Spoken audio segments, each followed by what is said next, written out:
July 14th, this is just 12 days in, that fear starts to gain traction when a brutal crime captures the attention of, well, everyone.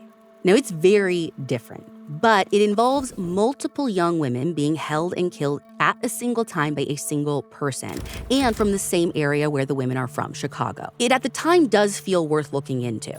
And let me just give you a little, the spark notes on this case. Corky Shimashko reports for NBC News that around 11 p.m. on the night of July 13th, a man armed with a gun and a hunting knife climbed through the first-floor window of a Chicago townhouse where 6 student nurses were sleeping in 2 upstairs bedrooms.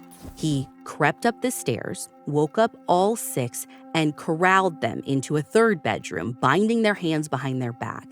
And he spent the next few hours walking them out of the room, one by one, and killing them one after another.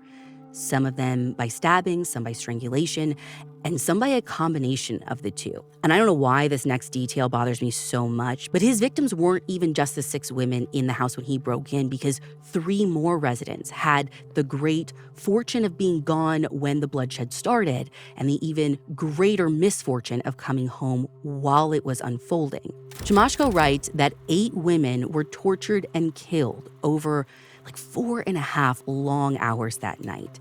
At least one victim was sexually assaulted, although I would wager that she probably wasn't the only one. Wouldn't it be 9 victims if 6 were already there and then 3 came home? It would have if one woman didn't have the right combination of courage, quick thinking, and honestly maybe sheer luck to survive. Her name was Corazon Amaral, and seeing her last chance at survival, she actually crawled under one of the beds while the killer was out of the room. And from her hiding spot, she heard each of her roommates get marched out of the room, followed by what Shimashko describes as muffled cries and then silence. And somehow, he just didn't notice. There were so many victims that this dude lost count. God.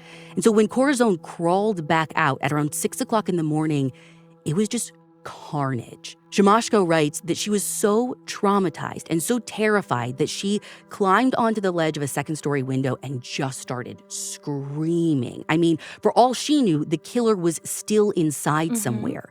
So once she was safe, she gave police a pretty damn detailed description of the perp, right down to his Born to Raise Hell tattoo.